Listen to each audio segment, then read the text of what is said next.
Rome, 1912. A few miles outside the city, behind the walls of an old Jesuit college called the Villa Mondragone, a rare book dealer is examining a wooden chest. The Jesuits need money. The sale is quiet. Officially, it is not happening at all. The dealer's name is Wilfred Voynich. He runs one of the most famous antiquarian bookshops in London, and he has spent his whole life around old manuscripts. Nothing on these shelves should surprise him. Then he lifts out a small volume, about the size of a modern hardcover, soft vellum binding. No title on the cover. He opens it. Plants, page after page of them, painted with real care. But look closely. The roots are wrong. The flowers are wrong. Botanists will spend the next century trying to match these plants to real species. They will fail. Circular diagrams of stars and moons, zodiac wheels, and then a stranger section, dozens of small human figures, bathing in green pools, connected by a plumbing of impossible tubes, and around all of it, flowing like water, the text. It is not Latin, it is not Greek, it is not Arabic, Hebrew, or Chinese. It is not shorthand, and it is not any alphabet ever catalogued. The letters loop and connect in a script that looks natural, practiced, confident, written by a hand that knew exactly what it was doing. No title, no author, no date, not one readable word. Voynich buys the book and carries it out of Italy. For the rest of his life, he will tell people it is the most mysterious manuscript in the world. And he will die without reading a single sentence of it. He is not the last. Over the next 100 years, this small book will defeat the greatest codebreakers of the 20th century. The man who broke Japan's war cipher, the teams that fed the NSA, professors, computers, and, right now, this decade, artificial intelligence. Every one of them opens the book the way you would open a locked door with a fresh set of keys. Every one of them loses. Today, the book sits in a vault at Yale University, catalogued as manuscript number 408. Scientists have dated it, imaged it under ultraviolet light and multispectral scanners, counted every stroke of ink on every page, and after 600 years, the total number of words anyone has read from it is still 0. This is the story of the book nobody can read. Start with what it actually is, not the legend, the object. 102 leaves of parchment, around 204 pages, gathered in 20 quires with fold-out sheets that open to triple width. The parchment is calfskin. We know that because in 2014, protein analysis told us the species of the animal. The text runs to roughly 170,000 characters, spaces divided into about 38,000 words. And here is the first strange thing. All of that, an entire book, is built from an alphabet of only about 20 to 30 distinct letters. That is a real alphabet size. English has 26. The handwriting flows left to right, fluent and even, with almost no corrections anywhere in the book. Whoever wrote this was not struggling, not inventing as they went. They were fluent in whatever this is. In 2020, a manuscript scholar named Lisa Fagan-Davis analyzed the handwriting stroke by stroke and found something remarkable.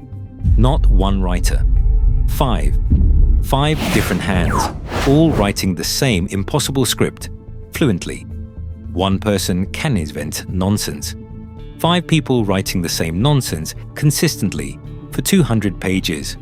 That needs an explanation. And the text has structure, deep structure.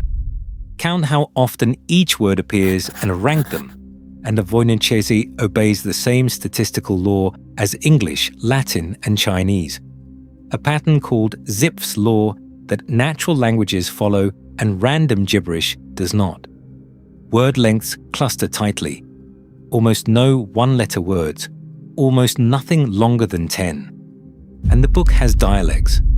A cryptanalyst named Prescott Currier discovered that the pages fall into two statistical families. He called them Language A and Language B.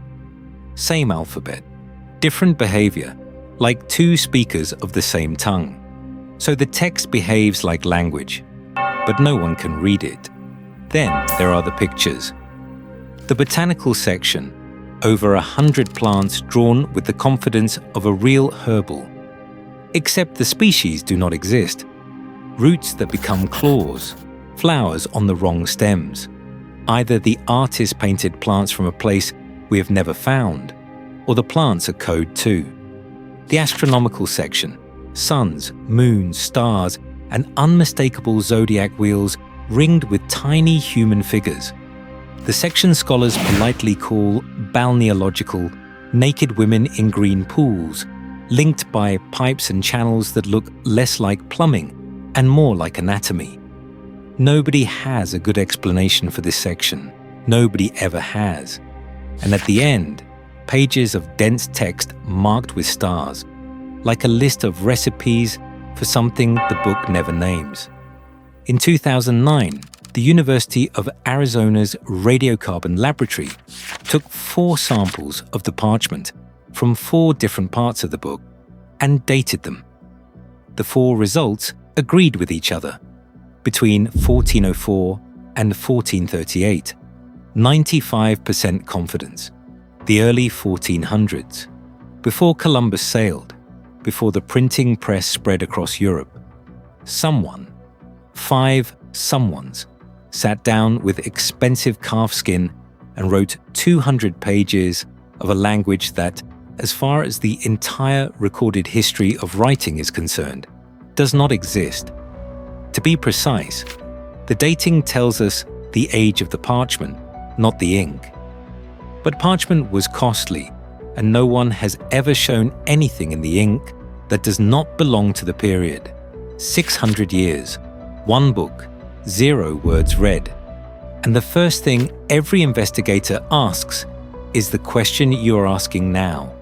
Where did it come from? The book itself refuses to talk, but the book has been owned, and owners leave fingerprints. Turn to the very first page. Folio 1. To the naked eye, the margin is blank. Put it under ultraviolet light, and a ghost appears. An erased signature. Jacobus ad Tepanex. Historians know this man. Jacobus Horcki de Tepanex.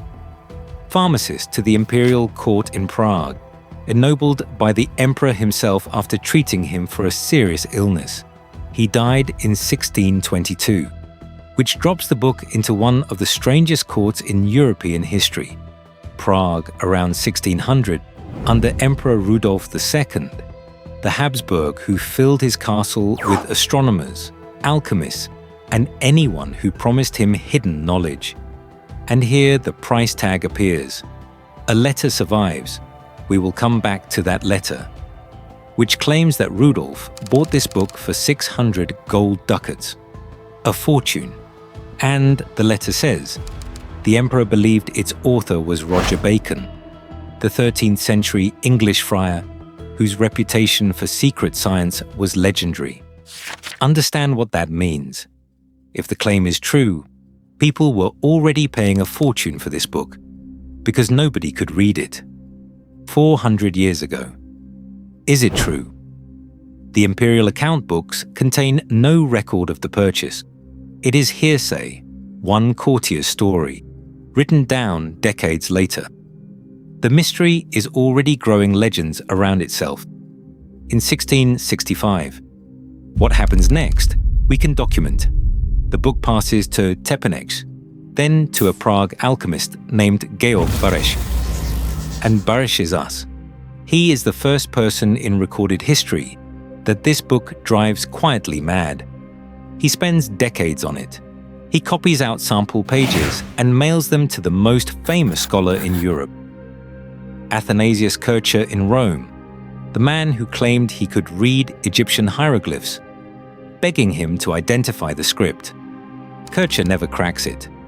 When Bareš dies, the book goes to his friend Johannes Markus Marci, physician, scientist, one of the most respected men in Prague. And in 1665, Marci, now old, gives up. He packs the book in a parcel to Rome, addressed to Kircher, with a letter. That letter, the one with the 600 ducats, the one with the Roger Bacon story, still exists. It traveled with the book for 3.5 centuries. It is in the same library vault today. One line of it survives every translation with its force intact. Marci tells Kircher the book demands a master, and he can think of only one. After Kircher, silence. The book vanishes into Jesuit collections for 2.5 centuries, through wars, suppressions of the order, quiet relocations, until a London book dealer walks into the Villa Mondragone in 1912. After Wilfrid Voynich dies, the book passes to his widow Ethel, herself famous as a novelist.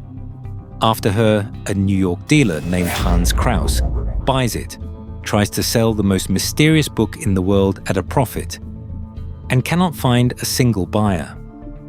In 1969, he gives up and donates it to Yale. Think about that. A book so strange that even as a legend, the market did not know what to do with it.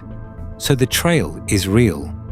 Prague, an emperor's cabinet of wonders, an erased signature that only ultraviolet light can see, a begging letter to Rome. But a trail of owners tells you who had the book. It does not tell you what the book says. For that, the 20th century sent in the professionals. The first professional to claim victory destroyed himself with it. 1921. William Romaine Newbold, professor of philosophy at the University of Pennsylvania, announces to a packed audience that he has done it. The Voynich manuscript is the secret notebook of Roger Bacon. And Bacon, 700 years ago, had microscopes, telescopes. He had seen spiral galaxies and living cells. Newbold's method sounds like genius. Under magnification, he says, each Voynich letter dissolves into tiny Greek shorthand strokes, dozens of hidden characters inside every single letter. You just have to read the microscopic writing, anagram it, and the secrets pour out. The newspapers explode. Bacon becomes, briefly, the greatest scientist who ever lived. Newbold becomes the man who read the unreadable. He dies in 1926, celebrated. 5 years later, a scholar named John Matthews Manley publishes The Autopsy. The microscopic strokes were not writing, they were cracks. The ink on the vellum had dried and crazed over 5 centuries, and Newbold had been reading the random fractures of old ink through a microscope, in mirror, into Greek. And the anagramming step was so loose, it could turn the same line into almost any sentence you wanted. His solution was not a decipherment. It was a mirror. It showed each reader their own mind. Remember that autopsy. Every failed solution for the next 100 years dies of the same disease. Now the stakes rise, because the next man to try is not a philosophy professor. William Friedman is arguably the greatest codebreaker who has ever lived. His team broke Purple, Imperial Japan's diplomatic cipher machine, before Pearl Harbor. He practically invented the modern science of cryptanalysis, the statistical methods that intelligence agencies still run on. 1944. With the war still on, Friedman assembles some of the best cryptanalysts in Washington into an after-hours club with one target, the Voynich manuscript. They transcribe it, tabulate it, attack it with every technique that had just dismantled the Axis power's best machines. Nothing. In the early 60s, he tries again with a second group, Elizabeth Friedman, his wife, and one of history's great codebreakers in her own right, John Tiltman, Britain's finest, Prescott Currier, who found the two dialects. The heaviest artillery cryptology has ever pointed at a single document. Nothing. Friedman grew careful late in life. In 1959, he sealed his final opinion about the manuscript inside an anagram, a puzzle to be opened only after his death. When it was finally unlocked, it did not contain a solution. It contained a surrender, dressed as a theory.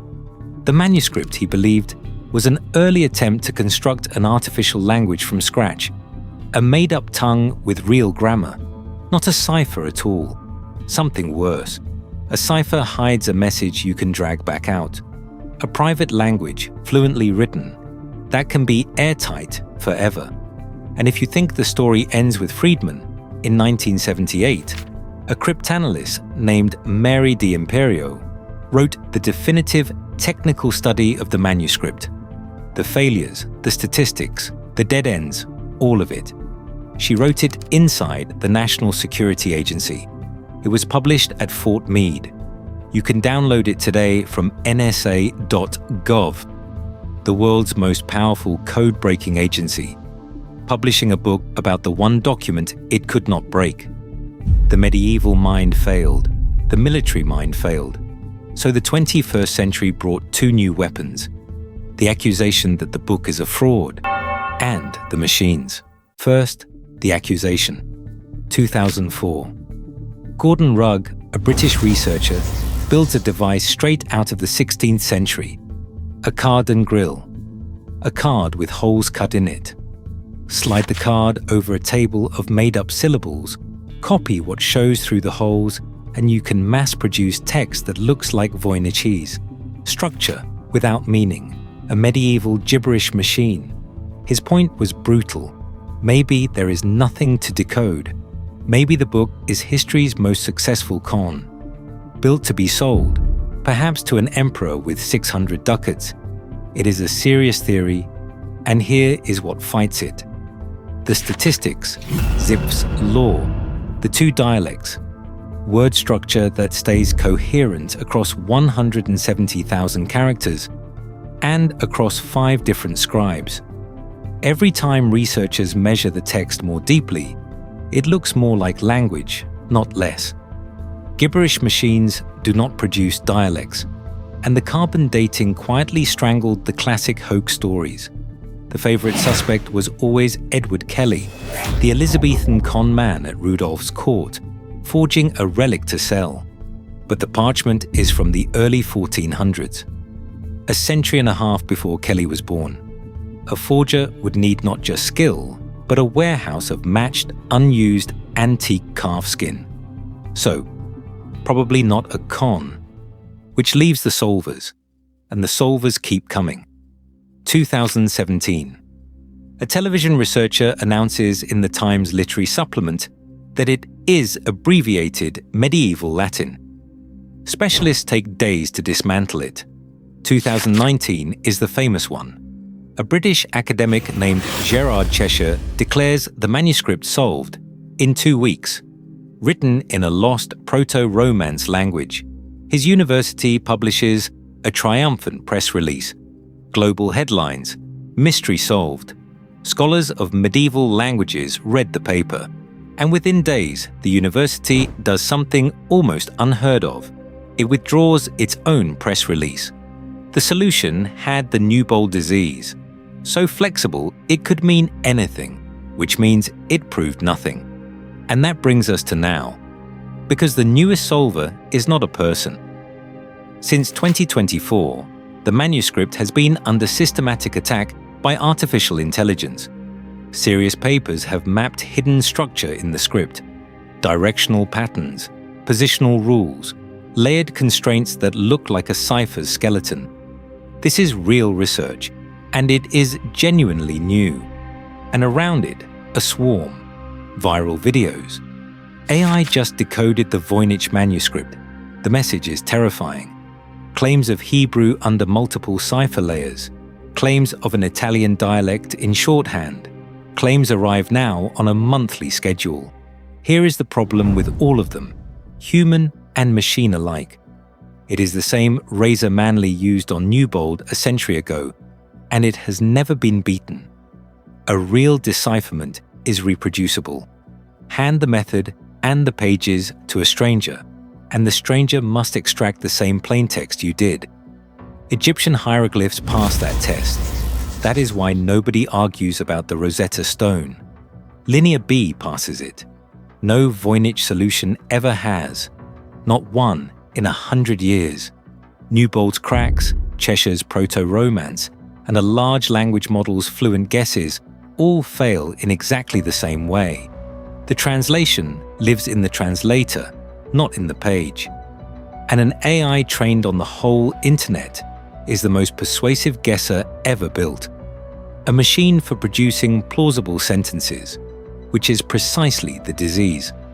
The book has now defeated 4 kinds of mind: the medieval scholar, the mechanical grill, the military cryptanalyst, and the artificial intelligence. 600 years, 0 words. But the story is not finished, because in the last few years, while the solvers were shouting, the scientists went quiet and pointed new instruments at the book itself. And on page 1, under wavelengths no human eye can see, something surfaced that had been hiding for 350 years, 2014. A team from the Lazarus Project, specialists in recovering destroyed text, photographs 10 pages of the manuscript in multispectral light, band after band, from ultraviolet to infrared. For years, the images sit quietly. In 2024, they are finally released, and a scholar starts really looking. Lisa Fargin Davis, the same paleographer who found the 5 hands. On folio 1, the same page as the erased Tepanek signature, the scans reveal something no one alive had ever seen. 3 faint columns running down the margin, erased centuries ago. The first column, the Voynich alphabet, symbol by symbol. Beside it, columns of ordinary Roman letters, lined up against the Voynich characters. It is a decryption key, or rather, an attempt at one. Someone, centuries ago, sat with this book and did exactly what Friedman would do, what the NSA would do, what the neural networks are doing right now. They wrote the alphabet down one side and tried to force it to confess, letter by letter. Davis compared the handwriting against every documented owner. Her best match, Johannes Marcus Marti, the Prague physician who, in 1665, mailed the book to Rome with that letter full of emperors and rumors, which means the man who gave up on the book 3.5 centuries ago did not just pass it along. He tried first. He failed like everyone, and then he erased his failure from the page, and the parchment remembered anyway. That is this book's real power. It does not just keep a secret, it recruits. Every generation, it selects the smartest people alive and turns them into one more erased column in its margin. An alchemist who begged Rome for help, an emperor's fortune, if the story is true, a professor who read galaxies in cracked ink, the greatest codebreaker of the 20th century, sealing his surrender inside a puzzle, an intelligence agency publishing its one confession. And now machines that can write poetry, guessing beautifully and proving nothing. Somewhere in those 200 pages, there is an answer, a language someone spoke, a code with a key, or the most disciplined nonsense ever committed to calf skin, which would itself be one of the strangest acts in human history. 5 hands, years of work, a fortune in parchment, for nothing sayable. The book is small. You could carry it in one hand. It sits in a climate-controlled vault in New Haven, Connecticut, and it is winning. 600 years, undefeated. Every attempt to read it has told us nothing about the book, and everything about ourselves. The manuscript waits for the next mind confident enough to try. Maybe it is already listening to yours.